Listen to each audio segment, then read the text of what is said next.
こんにちは。 G ラボのゴメです。2026年も4分の1が終わり、新生活のシーズンとなりました。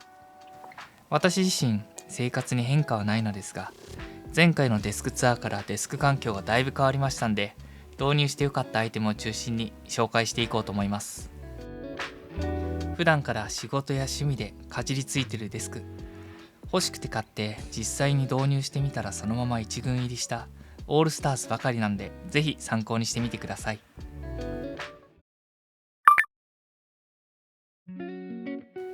私自身オフィス家具を販売する企業にかれこれ7年ほど勤めているんですが、椅子に関してもかなりうるさい方です。私が愛用しているのはスチールケースのリープチェア。もうすでに3年ほど座っていますが、間違いないチェアの一つになります。柔軟なポジションに対応した可動肘、長時間の座位でも負荷が少ない肉厚の座面。とにかく椅子に座る時間が長いので、体に負荷が少ないものを選んでいます。椅子に関しては合う合わないはもちろん、絶対に言えるのが激安中華チェアの闇です。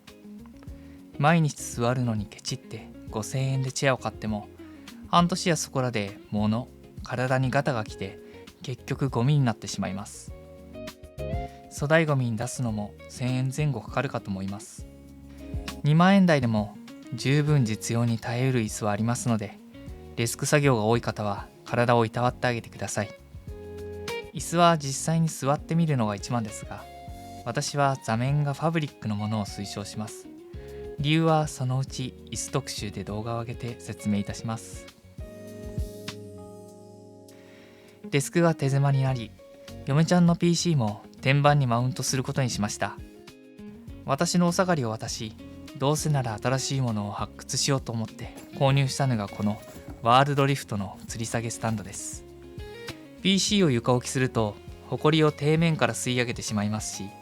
ロボット掃除機も通れるようになるので、デスクマウントはおすすめの設置方法です。この商品のいい点はその剛性。薄く見えて多少力をかけてもしならないレベルなので、24時間パソコンを吊り下げる必要がある PC マウントとしてはかなりグッド。購入したものは現在在庫切れで少し単価が上がってしまいますが、同等商品がありました。こちらも FBA 倉庫に入っているので、堪能機な点もグッドです。取り付けは木ネジもしくは私のように折り目ナットでボルト止めをしても OK です。ただし IKEA の安価な天板のようなパーティクルボードを使用したものの場合は、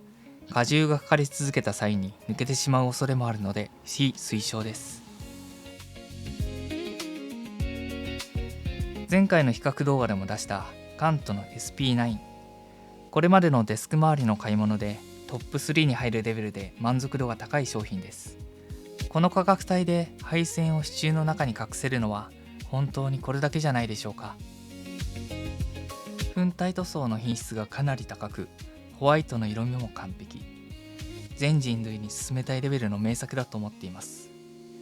比較動画では他のカントシリーズとの設置イメージ比較も載せているので、スタンドを探している方はぜひ参考にしてみてください。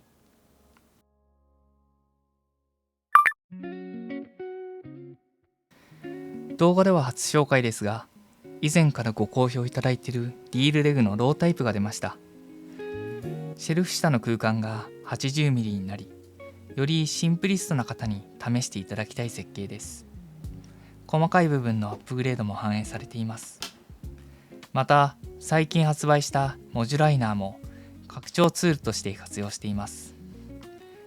デスクに鉄板を貼ってマグネットリングをつけてという手間から解放され、コードもより見えづらくなって大満足です。今回は動画を見てくださった方向けにクーポンも発行していますので、ぜひ概要欄をチェックしてみてください。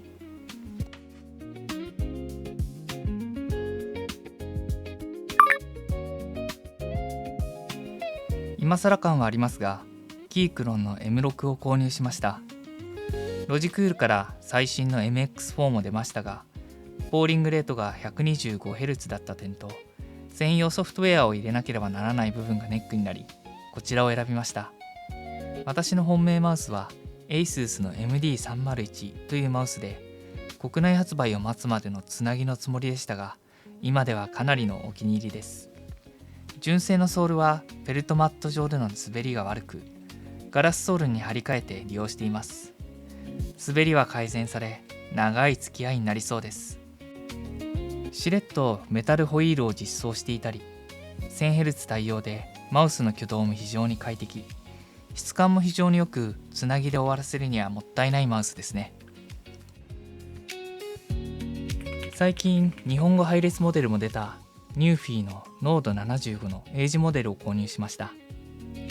モークブレードを愛用していましたが、デスクの雰囲気に対して少し浮いていたんで乗り換えました。ロープロファイルにはもともと興味があり、ローフリーとも比較検討していましたが、決め手はバッテリーが1000時間持つ点と、キーマッピングが Web アプリで完結する点でした。会社ではセキュリティの観点からツールを入れられないため、Web アプリで完結するのは非常に助かります。カラーはブラックと悩みましたが、ルナホワイトというどこか懐かしい色合いにグッときてしまいました。思ったよりもグレー寄りのホワイトなので、購入を検討している方へ雰囲気が伝われば幸いです。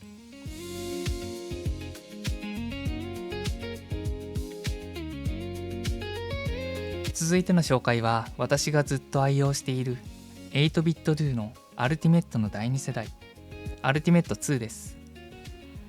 形状を大きく変えず、ボタンが4つ追加されて合計16ボタンという驚異的な数になりました。ジョイ2キーで切り替え機能を併用すれば、30ボタンを駆使してゲームや作業をすることが可能です。背面のスイッチでトリガーの感触を変更することもでき、ドック付き、ビジュアル良しなんで、いろんなゲームをパッドでやられる方はかなりいい選択肢ではないでしょうか。私は FPS をパッドでプレイしないので、そこの体感は未知数ですが、もし私が FPS をやるなら、メカニカルスイッチ採用のパッドを選びたい派なので、そこは好みが分かれるかもしれません。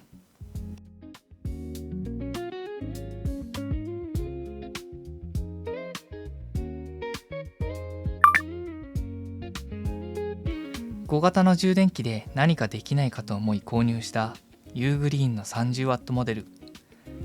以前アリエクスプレスで買った激安充電器から常時ノイズが鳴り響き、恐怖を覚えたことがきっかけで、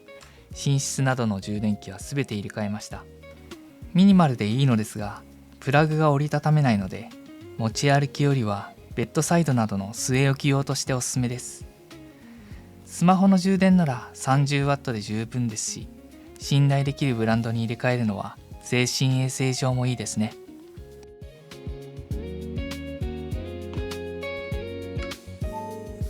モジュライナーの開発時にマグセーフ充電器をいろいろ試した結果、最終的にこの2つに落ち着きました。マグネットの吸着力と温度が高くなりすぎないバランスが最も優れていました。ベッドサイドにマグセーフリングを貼り付けて、寝転びながら使ってそのまま充電して寝るといった使い方もありだと思います。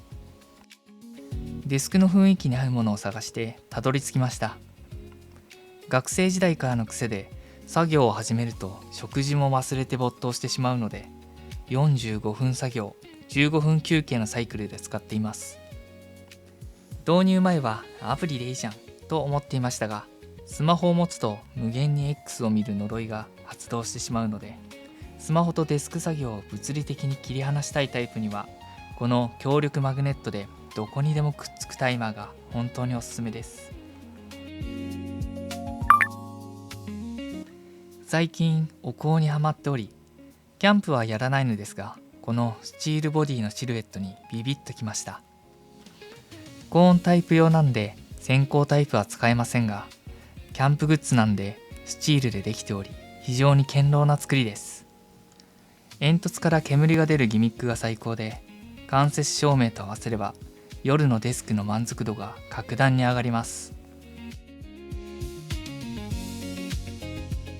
武骨さとハイテク感の同居でデスクが映えるベアボーンズのブロックタワーランタン。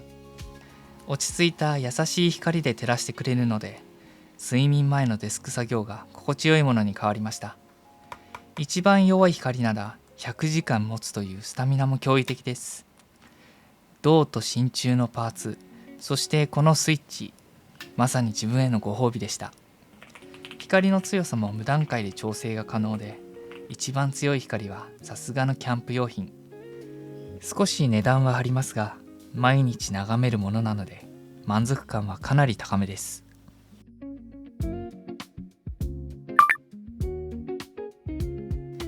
いかがだったでしょうか。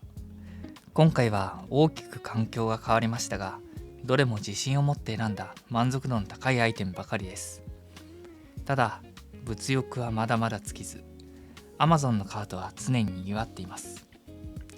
そしてリールレフにオールテックの肩巻きを内蔵できるタイプが出来上がりました。まもなく販売開始しますので、オールテックの肩巻きリールケーブルを活用されている方はぜひ概要欄のクーポンを使って試していただけましたら幸いです。最近嫁ちゃんと観葉植物を育て始めました。もし詳しい方がいれば、これは絶対あった方がいいというアイテムをぜひコメント欄で教えてください。